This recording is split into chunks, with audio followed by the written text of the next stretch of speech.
How's everybody doing? All right. Coach, we'll open up to you for a short opening. Yeah, sure. Obviously excited to be here. Excited to finally have the blue and white on officially and don't have to change colors at all. Really exciting for me and my family. Had a great month of December and really January, finishing this roster out, building the coaching staff the way that I see fit to be our very best. We had 34 additions in the portal from January, 17 on offense, 14 on defense, 3 on special teams. We signed 13 high school kids as well. And we've obviously been active adding coaches to this staff. So exciting times to be a Kentucky Wildcat. I'll open it up to any questions. Well, so obviously the deadline to enter for the spring semester has passed, but are you finished? Is there any room to add? Yeah, there'll be, I think, 2 announced today. But we're finishing up the roster. Feel really good where we're at. And we'll continue to track that, over the next couple months to see if there is any future additions. But right now, I feel really good. Kenny Minchie hasn't there's not a lot of tape out there on him. So what did you see from him that made you want to get him to be the quarterback? Extremely accurate. He's got great athleticism. I think when you talk to him, when you guys meet him, he is a phenomenal person, very smart. And I mean, we did our background on him. Everybody we talked to, even guys on that staff, felt like they still would have won 10 games with Kenny out there playing quarterback. Talked to NFL scouts on him. Feel like he's got a really high upside in this game. And he's somebody that I was really excited to get. How do you feel about the wide receiver room? It felt like that was kind of the last piece you were all working on last week. Yeah, we finished up really well in that room. I think we got some really good young players as well. Yeah, I mean, right now I feel good about our guys. It's just about staying healthy and getting these guys clued into the game plans and into our scheme over the next couple months. But adding a guy like Nick Anderson, really good player. We had multiple guys in that room, but feel good. You mentioned the health piece of that. You added a few guys who seem to have a whole lot of talent but have had injury issues in the past. How do you balance that when you're looking at transfers? Yeah, I mean, I think it starts in our strength and conditioning program. Like Brandon Roberts is our strength coach. He's a guy I've known for a long time. I think that's really going to be a big difference for us going into this next season is our strength and conditioning and pairing that with great nutrition and in the training room, just being really more aligned in that aspect of our program. And that'd be huge, and working along with sports science to make sure these guys are at their very best. Will, kind of walk me through the process for evaluating the returning players, how you came to who maybe leaned on for help, or was all this you watching film and evaluating? Yeah, I mean, the first thing that we did was to look at this current roster and who we really needed to dive in and make sure that stayed on this roster in the 26th season and, feel really good about the returners coming back. But you're right, it's a bunch of film study. It's doing our research. It's seeing what type of person they are. Do they fit the character that we want on our team? And then schematically, are they what we look for in each position? So while I was at Oregon, I was watching tape on our current team. Also have, Pat Biondo, I think is the best GM in the country, who's done a phenomenal job since arriving here in Lexington, and then added Pete Nocta from Louisville as our assistant GM. And those guys have really spearheaded, building this roster along with me, and I like where we stand right now. Well, how important was it to keep Ty Bryant? Huge, right? Lexington kid. He's a program builder. He's a leader. He's all conference. He is a phenomenal person. His dad played football here with my dad. So obviously that connection piece was huge, but he's a damn good ball player. And we wanted to make sure that he was on this team moving forward. The offensive line seemed to be a big priority. That's the foundation of any offense. How do you feel about the guys you run in there? I feel really good. That was a major thing. I mean, the teams that win in November, December, January win the trenches. So making sure that we're solidifying that offensive line was a major piece of this puzzle, especially with whoever's playing quarterback for us. Want to make sure that they're back there, they're healthy, they are able to see the field, and you had guys with a lot of experience up front that aren't just newcomers to this league or Power 4 football, and so far so good. Well, given the perceived success you've had recruiting in the portal and the size of the coaching staff you've hired, should we take it that Kentucky is fully committed in terms of resources to compete at the top end of the SEC? Yeah, I mean, I work for the best president, best AD in the country. So these guys have done everything and more to support us and feel really good about the future and making sure that we're keep pushing the envelope. But I can't say enough good about, Mitch Barnhart and what he's done for me so far. And yeah, I mean, I feel like, are we completely there? I think everybody's always trying to push every program across the country. So it's not just Kentucky, but they've resourced me definitely in a good way to feel like we can push the envelope with player acquisition, retention, and then building the best coaching staff possible. Well, with all the chaos surrounding new coach, you're juggling jobs, new coaches, new coaching staff, the portal, how were you guys able to nail down what looks to be a real quality number of O-linemen? Work, grind, talking with people all across the country 24 hours a day, fielding phone calls in the middle of the night, waking people up in the morning with our phone calls, and just grinding through it. I mean, it's not rocket science. Like, the people that work the hardest through the portal, through recruiting, give yourself the best chance. And then there's obviously other factors that are involved in college football now. We felt like we were strongly resourced to make sure that we got the right players. We're still pushing the envelope there, but we have fielded a team, I believe, that can go out there and compete, immediately. And it really starts, like we said, with depth. That's the key part in college football. Can you provide great depth up front, O-line, D-line, to give yourself the best chance later in the season? Will, now that you're here, the roster's set, what's the goal for you with the program these next, 2 months before y'all get on the grass and start, actually practicing? Yeah, I mean, right now the guys are working out 4 days a week. We're really setting the standard in the weight room with our strength and conditioning program, building out our DNA traits, connection, accountability, toughness, sacrifice, making that who we are, not just what we say, and really diving into the people, right? I talk about connection a lot. My thing is learning everybody's name on our roster. I know that sounds easy. You got 105 guys that you're working with. I wasn't here for a month and a half, really, and now I'm here. So now it's like putting the names with the faces and making sure that they know my connection is real with them. So we'll have some opportunities to build that connection over the next couple of weeks with some meals that we do outside of the building, or some of our Get Real sessions on Wednesday night to really dive into the people. And then along that, it is really building the strength and conditioning necessary to go out in spring football and be able to compete. Well, you had the law firm out at Oregon where it's a lot of coaches working with that offensive line. So I know you've got at least three. What does that look like, and is it still going to be a law firm here? We're still going to be calling it that? Yeah, I will pat myself on the back. I did dub them the law firm, so it's something that I did create, which is fun. But yeah, I mean, O-line, there's 20 guys in the room. If you have one O-line coach, that's just not enough to see all five working at the same time. So we have two right now with Cutter and Derek. We're adding a third, and then Paul is our GA, and then you like to have another student assistant type body in there. So you have 5 coaches for 5 guys at the same time. That's the goal. Obviously, 4 is definitely doable, but just like O-line, receivers, D-line, you want more coaches in those rooms because you play with more guys on the field at those positions. Well, Jamarian Harkless is another Lexington kid that you all brought back. What did you see in him? The big chops. Yeah. Big interior body that can, cause havoc up front, and a guy that has a lot of pride in the city. So excited about him. All the guys in that room, I think Coach Bateman and crew did a great job of evaluating the talent and then obviously acquiring them through the portal. And he's going to be a big addition. Well, what about Jay Bateman's philosophy made you want him for defensive coordinator, and how different schematically is that than what fans and returning players are used to? Yeah, I mean, number one about Jay, awesome dude. I mean, can connect with any player from any demographic. Just a phenomenal person, number one. He's, done more with, I don't want to say more with less. That's not the right way to say it. He's a veteran, right? He's a veteran coordinator. And that's something I was looking for too.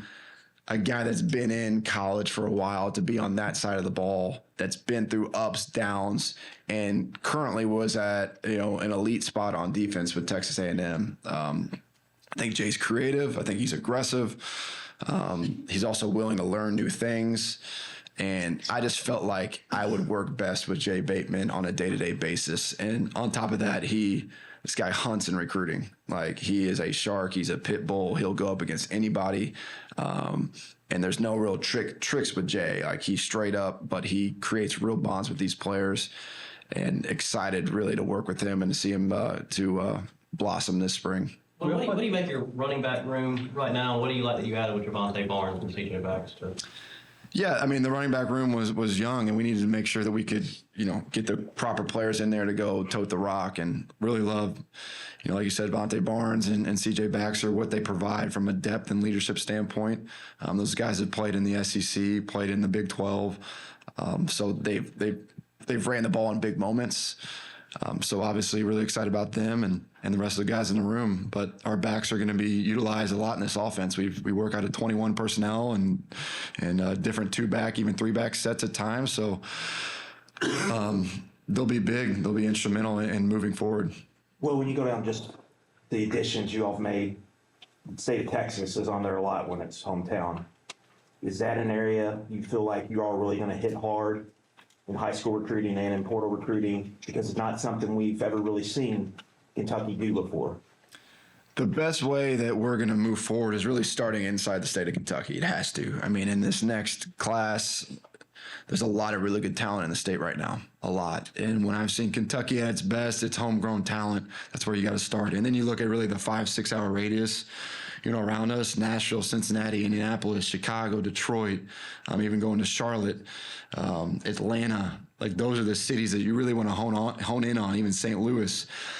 And then this is a national brand. I mean, University of Kentucky, this logo holds weight. So this is where you can use your resources and your relationships that you've built maybe prior to go into a state like Texas, to really dive into South Florida, even the DMV area, to use those connections to acquire players that want to be here. We'll go wherever. I mean, if there's a kid in Alaska that wants to play at Kentucky that's good enough, we'll go there. I mean, it does not matter.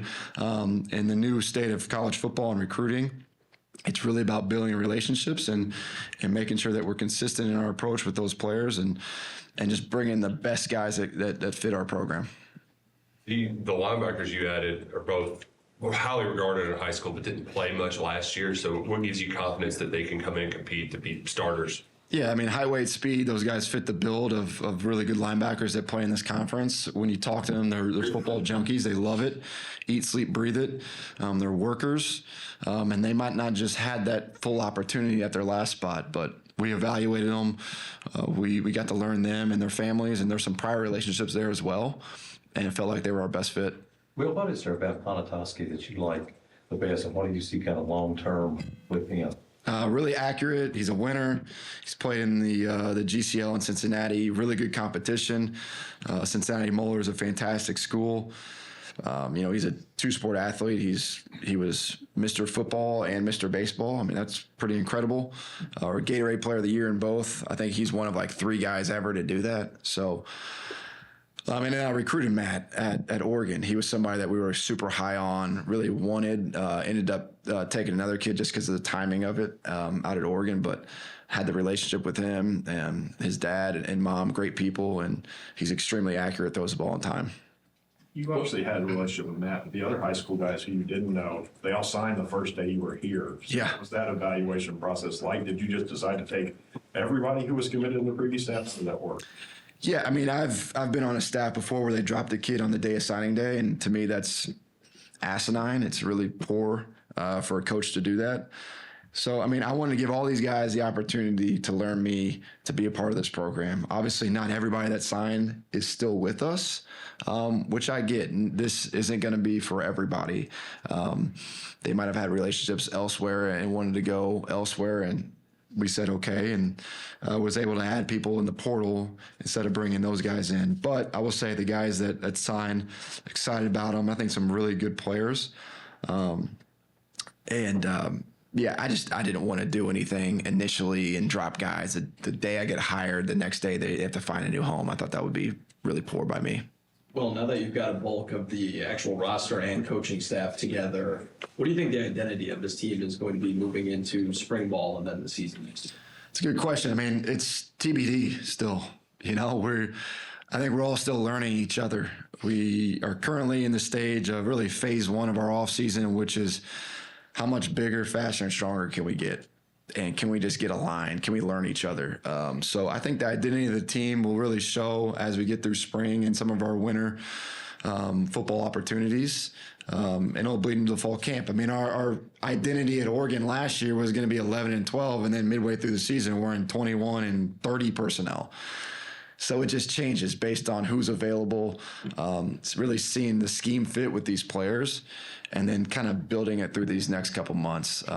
So I want our guys to be tough. I want our guys to be disciplined and play for 4 quarters or however long it takes. So that to me is the biggest, stepping stone right now. You mentioned the personnel changes. You had to really lean on your tight ends this year. What is it about Willie Rodriguez, that whole tight end room, and also Mikael Skinner? We didn't see him much, but he feels like a different kind of athlete for that. Yeah, I mean, Willie can play a lot of different spots. I think you can obviously line him up in the core, in the slot, in the backfield. He's kind of wherever you put him, that's where it looks like he fits. And Mikael, kind of same way, reminds me somewhat of a Kenyon Sadiq type player that I had at Oregon, which is a really versatile athlete that we can use in a lot of different ways. So, I mean, both those kids are working their tails off right now. Glad to get Willie back. That was a big get for us, just from a culture standpoint and just from a need. So, yeah, both those guys, I think, provide a lot in that tight end room. Will, when Coach Sloan met with us, he said you guys sort of formed a bond, kind of recruiting against each other and got to know each other. So from your perspective, what about him what did you guys bond over and why did you want him here? Yeah, I mean, Joe's a great guy. I did meet him through recruiting. We recruited a lot of the same quarterbacks over the past couple of years. And then we would Zoom a lot in the offseason, talk football, and we just had the same philosophy, same identity. And he's another guy like Jay who can really move the needle in recruiting, and he does a great job in that. What would you say to somebody who's worried that there's a lot of young guys on this staff who haven't really been in coaching for a long time? What would you say to those people? I guess who do you think hasn't been in coaching? Well, I'm serious. for only like 3 or 4 years. Like Tony Washington Jr. is a young guy. Like there's a lot of very young coaches on this staff. Okay, yeah, I mean, I think experience is all relative. What we're doing now in college football is not the same as we were doing 20 years ago. It's just not. Everything's changing. Recruiting's changed. Portal's changed. It's about adaptability, and these guys showed me that they're the best people for these jobs. They relate to players. They connect with players. And then as a guy that I've coached with, seen firsthand, this guy can coach. So I feel great about our staff. Are they young? Yes, I'm young, but it's a new age of college football. And to me, it's about putting the best people in these jobs. High IQ, high character, guys that love coaching, really smart. They connect with players, like I said. And I mean, I know Tony was a really good player too, so he played the position. He scored a touchdown in the Rose Bowl. This guy's he's a star, to be honest. Well, let's follow up on the O-line question. What did you like about Colton Price and why is he such a big piece? He's an all-league player. He's a veteran. The guy's married, He's married. So he's very mature. He's played big-time ball, an elite communicator, and really strong. Well, I wouldn't call Anwar Stewart a young coach. He might, but I would. Right. Did you have a prior relationship with him, or what was there about him that made you want to keep him on staff? Obviously, he played here. He's done. When I thought about Kentucky football before I got here, I thought they had really good D lines. So Anwar's a big piece of that puzzle. And you just feel a bond with somebody when you get here. He was somebody that did whatever it took to help retain the players on our roster and to acquire new talent. And obviously he's an alum here. So I just felt like, when you look at building a coaching staff, you obviously look at the people that are here, who can stay, who can't. You want to do it in your own way, but there are still people on the staff, like a Josh Pruitt, that know a lot about this place, that is a need. A guy like Anwar. Like, these are people that I needed early on in the stages, and then they proved that these are the right people for the job. So, yeah, Anwar's been great. Really excited about him. Hey, Well, Will, this year, when you think of Indiana and the program they have, and they're in the national championship game tonight, what are your thoughts on how teams can do that nowadays? I mean, Coach Signetti's an elite coach. They have a number one pick at quarterback. They got really good players. They have great scheme. They've invested in their program from the minute he stepped there on campus. So yeah, it can be done. That's the exciting part about college football now. A team like Indiana is in the national championship game, and it's no fluke. That's a real team. I lost to them twice. Got my butt whooped 2 weeks ago by them. It's a real team with real players, real coaches, and yeah, that's the beauty of college. And that's what I'm saying. You could be a young coach, old coach. If you're not adapting, you're lost. Like, you're not going to win. And that's the goal from us as a coaching staff. Obviously, us as an athletic department as a whole, not just football, everybody, to push the needle forward. And you can see that IU has done that and done it really well. Well, Nasir Hudson entered the portal in December, and then a week later withdrew and is back here. So how big was it bringing a guy back like that who has so much experience? Yeah, we wanted to give everybody an opportunity. Obviously, that's not super typical, but in the day and age of the portal, it can happen. So yeah, he's a big long corner that can play, and want to make sure that he had an opportunity to be back here. Speaking of big and long, you've got only a handful of guys on the roster under 6 feet. Was that intentional, or is that just kind of how it worked out? I don't want a lot of Will Steins running out there, right? We want some big guys that can run and catch and block and tackle. So height, weight, speed's obviously something that we kind of start with as a measuring block, and then we look at the intangibles after that. Well, you've been described, like it or not, as a quarterback whisperer. You have had success, obviously, with QBs. What goes into that? What is the key, if there is one or two, to developing a good college quarterback? There's a lot. To me, it's like working with the player. Like, there's so much like coach-to-player communication, but the guys I've been able to coach, great dialogue, obviously great passers and players themselves, but building the offense around them, not trying to fit them into my scheme, but like, let's fit our scheme, all right, into them and what they do well. So every player is different. The Frank Harris days at UTSA, Bo Nix, Dylan Gabriel, Dante Moore, Hudson Card when I was at Lake Travis, Sam Ellinger, Shane Buechele at Texas, like, they're all different. And this is not a cookie cutter offense. It's how do we build it around them and what they do best. Will, is it kind of nice to have a guy like Ben Duncan from Lake Travis? Could you talk about him a little bit, also about your time there at Lake Travis, how that kind of... Yeah, I mean, Ben, when I saw that we had been signed or committed, that was exciting.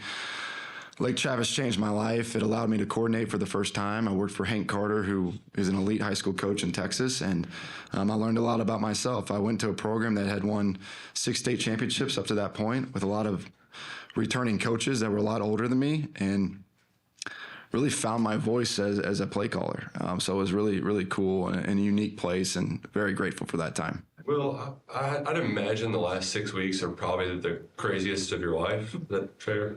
Yes. Is there one moment where, I don't know if hit the wall is the right term, but where the chaos was at its most chaotic that you're going to look back on and say, how the hell did I do that? After the Orange Bowl, I had like a day here in the heat of portal. Or no, that might have been the first day. Was that the first day the portal opened? Yeah. We had like 10 guys here. We're like the only team in the country that just like grinded to get guys here. I was on like no sleep. Yeah, that was probably the wildest day. But I truly have some of the best people in the world that were here, that were grinding through it, that were on the phones constantly, getting kids to campus, a recruiting staff that had never really worked together, that were just figuring it out. Excuse me. And that was really encouraging for me to see, knowing that I'm not here, but things are getting done.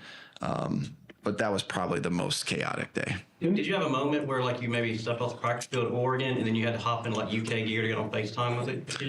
No, a lot of times I just had Oregon gear on or just took my hat off. But yeah, I mean, that was happening every single day. I was definitely lying to you guys and everybody that I was focused on one thing at one time. I was not. I was focused on everything at the same time. So you can imagine what that's like.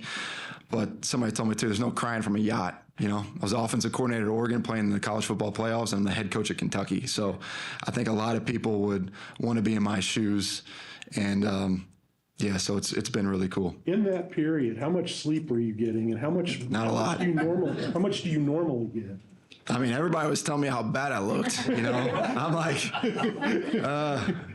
I mean, I was always a kid that liked to sleep, you know? That was my MO, stay up late, sleep in as a kid. But yeah, not a lot of sleep. I mean, I have two kids that are 3 and 1, so that already takes off as a parent. I'm in the college football playoffs. I'm the head coach of Kentucky, so yeah, there wasn't a lot of sleep going on. So you just try to, if you can get to bed earlier, that's probably the best. But that's really not happening either. So to answer your question, there was not a lot of sleep. Well, Hank Carter said that you're not even close to the biggest competitor in your own family. That when it comes to that Darby is easy. Yes. Is that true? Or is that? It is true. Darby hates to lose more than she likes to win, for sure. So. I'm just so thankful for her. I mean, she's back in Eugene right now with the kids. Just she texted me day 10 of being a single mother. I think that was today. I was like, I know it's tough. Coaches' wives, anybody in sports that is a spouse, it's a tough job. Just because we're not always there, and everybody thinks we're just at fun. We're just with the boys, hanging out, telling jokes in the offense staff room. But we are working. We are doing stuff that coaches have to do to win. But yeah, she's definitely extremely competitive. You see her play tennis. She even played tennis growing up, but she's turned into a pretty good tennis player. So excited about them getting to Lexington, building out a community even outside of football with people. And yeah, it's going to be fun. Well, how do you feel about the rest of the quarterback group? You talked about Kenny, but the other guys you added there and Brennan. Yeah, sure. I mean, I like Brennan a lot. I'm excited about Brennan. I've got to know him more and more, and just watching his tape from practice here last year and watching his high school tape, son of a coach, I mean, he can really throw the rock. He's got, great intangibles too. I think he's a natural leader, great communicator, so excited about him. We added Ja'Kai from Marshall, who's played and started games. Carson Kruger from FAU, obviously Matt Panatowski. So I think the room's competitive, which is fun, and guys that might not have a ton of experience, but I think the upside, the ceiling on these kids is really high. How worried were you about the baseball draft with Matt when you were recruiting him in Oregon, and how much of a concern is that still, or is it? I mean, everything that he said to me is that wants to be a big-time college football player. So is it concerning? No. I mean, I'm just really grateful to be able to have the chance to coach Matt, and I think his best years are to come in football. He's obviously an outstanding baseball player, and would love to get him on the diamond here at Kentucky too, and let's do this thing together. Well, a lot of us old-timers see you as this young, progressive, innovator guy. It's good to hear you talk about character. What would you say is one or two most old-school non-negotiables that you want to see coming from your players in the locker room? That's a great question. Non-negotiables for a football player to me, guys that are accountable, we have a little rule. It's pretty simple. Be where you're supposed to be, when you're supposed to be there, doing what you're supposed to be doing with great effort. So can you be accountable? Can you show up on time? Can you do the little things right that take care of the big things? That's huge. And then in our sport, like toughness, like mental and physical toughness, that's huge for a football player. It's a tough game. Played by really tough men, and the spotlight's on these guys all the time. Can they handle that? And in the fourth quarter, when it's the hardest, can you look to the man to your left and the right and know that they're going to do their job? So those are two, I would say, kind of non-negotiables for me. Well, since you became the coach at Kentucky, what's been the reaction of your former Louisville teammates? Supportive, very supportive. I have a few of them on staff now. Justin Burke's my tight ends coach. Pete Nocta is my assistant GM. Colby Smith is our running back coach. So yeah, super supportive. I mean, all those guys are extremely happy. Is there a big rivalry? Of course. But I'm still their teammate and their friend, and I've had an outpouring of support from former players, even people that have worked there prior or even are associated with that program just because of my relationship prior to them. Well, what exactly is Pete's role for some of us too old to understand this new language? Can you explain exactly what his role is?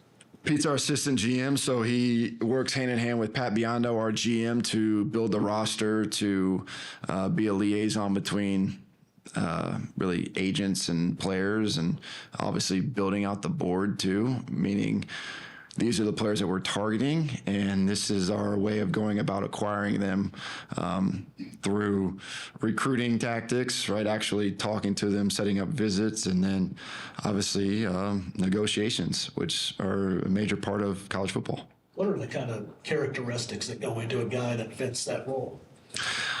Organization, extremely well organized, well versed in contracts and just contract law too. We obviously use our compliance office for that. We have lawyers that are in there. Knowing the market, knowing what the cost of a player might be or the range. Obviously knowing how to set up recruiting visits, how to send your coaches out on the road. There's a lot. It's a giant role in college football that you cannot run a program without. There's just no way in hell. And with Pat as our GM, he's my right-hand man. Like, we're running this program together, obviously through my vision, but he's an expert in what it takes to get the best players on our team. And that's not just money. That is truly recruiting, phone calls, visits, how that all looks, the actual evaluation piece. Are we bringing in the right players? And then Pete is really the next guy with Pat that we're working hand in hand with. Well, how difficult is it, or maybe not difficult at all, to know a player's value when these contracts aren't necessarily like publicly available for other schools? Yeah, it can be difficult, and the price of a player has risen every single year. So you try to get a grip on the market by talking to different people and having those conversations. And then, like, what makes sense for you and your team, you know, like not you don't have to overspend on certain positions. Even here at Oregon, like, we were not the highest bidders on every single player. It still goes back to relationships and building those relationships and like going to show players how they can develop in your offense, defense, and special teams, how they can develop outside of the field of play, what connections you have with people in the community to help these guys out once the ball goes flat. Like, I tell them that there's no pickup YMCA football. Like, I'm not putting on pads to go play a pickup football game. So the ball's going to go flat. You're not going to play football forever. So those are the conversations with acquiring players that are more than just money. If the first thing they ask about is money, it's probably not the guy that we want. Just not. Like, that's obviously a conversation now. Like, there's no hiding that or not talking about it. That is real. But that's not the first thing that we want to talk about. Lance Hurd was probably one of the more well-paid guys out there. He's got a lot of experience. Why was it so important to get a guy with that experience to play left tackle? Yeah, I mean, the people in the NFL that get paid the most are the quarterbacks, left tackles, edge players, corners. I mean, that's the market. And so we needed to do what was necessary, but also show him why he needs to be at Kentucky, why he needs to play for me and Cutter Leftwich and Derek Wareheim in this offense. It was important that he can be in a modern pro-style offense that's going to utilize his skill set. And so he was completely committed to that. And he's a football junkie. The guy loves it. So that's why I know he's going to be successful, is because he loves ball. And it's not just about the dollar signs for him. Well, I believe you have 4 guys who have called plays in college football. Was that something important to you to get that kind of experience and just kind of your kind of offensive staff? Yeah, for sure. I mean, anybody that has called plays, it can get lonely at times. So when you have people in the room that can back you or help you through the process, then you feel more at peace with decision making. But it's not the end all be all, but I just felt like these were the best guys for the job. And it just so happens that they have called plays, which is good to rely on that experience. Well, the recruiting trail, for obvious reasons right now, is taking you to some basketball teams. Are you big on kids who play more than one sport, that sort of thing? For sure. I mean, I love kids that run track, play basketball, wrestle, you name it. If all you're doing is playing football, it's not the end of ball. It's not going to make me not recruit you, but I love to see the athleticism, the competitiveness show up in other sports. And it's what you want high school sports to be, is guys that play multiple sports and really take pride in their school. And it shows, their loyalty to the school as well. Speaking of basketball, you know what it's like here in Kentucky. The University of Kentucky basketball program casts a long shadow. How do you anticipate, especially this age of NIL revenue sharing and working with that program? I'm the biggest Kentucky basketball fan you will ever meet. So I went to Tubby Smith basketball camp like 4 times. I won the Hot Shot Award. I won the free throw competition. Hey, I hope every single program wins. Basketball, baseball, football, women's volleyball, gymnastics, you name it. Like, I want this to be the best athletic program in the country, which I believe it is and will continue to be. So you're not going to find me complaining about men's basketball or any other sport here. Well, can you talk a bit about Nick Anderson and having a guy that played in Joe Sloan's offense, how important that's going to be for next season? Yeah, I mean, I got to know Nick. I didn't know him, actually. Got to watch him when I was coaching Dylan Gabriel, and I was like, this guy's popping off. Number 4, this dude's a freak, making plays all over the field at OU. Then obviously it was big to have Joe and that relationship piece to really solidify that he wanted to come here and then show him how he's going to make plays in this offense. So he's a big, tall, fast, tough receiver that's I'm really excited to coach. The young offensive linemen that you have retained, or the younger offensive linemen, are those guys you see can compete for playing time this year? Are those kind of building pieces for the future, do you hope? It's still to be determined. I mean, O-line, D-line are some of the most developmental positions just because of the physicality of the game. I mean, you might weigh 300 as a freshman coming in or 285, but you're still not strong enough to go against grown men that are playing defensive end or defensive tackles, especially in this league that might be 22 years old and been lifting for the last 4 years. And so, I mean, we've played guys that were freshmen at the offensive line before, so it's not like it can't happen. It's just like all these guys. It's a show me world, and this spring practice window will be where we determine that. Well, the guy you replaced at Oregon, Kenny Dillingham, has been able to do some good things at Arizona State, including making the college football playoff. What is it about Coach Lanning and the people over at Oregon that set coordinators up for success when they take a bigger job and become head coaches? I mean, I don't know Kenny too well, but when I look at him, he's just authentically him. Like, he doesn't try to be somebody that he's not. Even Dan worked for Coach Smart and Coach Saban, Coach Norvell, but Dan is him. You know, I'm going to be me. Do I have a blueprint for what success looks like and how to get that through the program I've been at the last 3 years? Yes. In terms of scheduling, practice, weight training, nutrition, how it all gets aligned. But the best guys I've coached for or coached with or played for were themselves. And that's the most exciting part about me being here is I can be fully me. And it's going to be somebody that's extremely passionate about this university, passionate about coaching, putting really smart guys around me to help with decision making, and then cutting it loose, like not being afraid of anybody. You know, everybody keeps talking about, you got to do this, you got to play these guys. I mean, they got to play us too, you know? Like, they got to play us. So, like, let's put a great team together that's tough, smart, dependable, plays 4 quarters of football, is connected, and let's see what happens. Like, that's what I'm excited about. Last one is Dick Gabriel. Well, this is kind of a broad question at the end, but for the fans, you describe your offense as modern. What makes it modern? What are fans going to see? Modern, it's not huddle every play and get in the I formation. It's not spread people out and go as fast as humanly possible. It's a blend of really kind of everything, and it's adaptable. We can play in multiple personnels. We can play with multiple tempos. We like RPOs. We love tempo. We also like 2-back sets and getting downhill on people and adding extra people to the runs with fullbacks and tight ends. So, you know, when I watch like the Bears and the Lions and the Chiefs, like, to me, that's like modern football, modern pro style. And those are guys that I watch a ton of and try to emulate as much as possible with the personnel that we have available. I lied. One more. One more. Well, I'm sorry I can't let you get out of here without asking about this, but just, I mean, what were the conversations like with Cutter before he ended up moving on? Yeah, I mean, wish him nothing but the best, number one. Great person. Obviously recruited him prior out to Oregon. You know, there's just some things that are out of our control, and felt like we put a really good plan together in place, and you know, it just didn't work out, and there's nothing wrong with that. And I'm really excited about, you know, what he does at his next spot, his next venture, and Number one, I just think he's a great person, and obviously he's a good player. And but I know we're excited about what we have here and what we have to offer our players.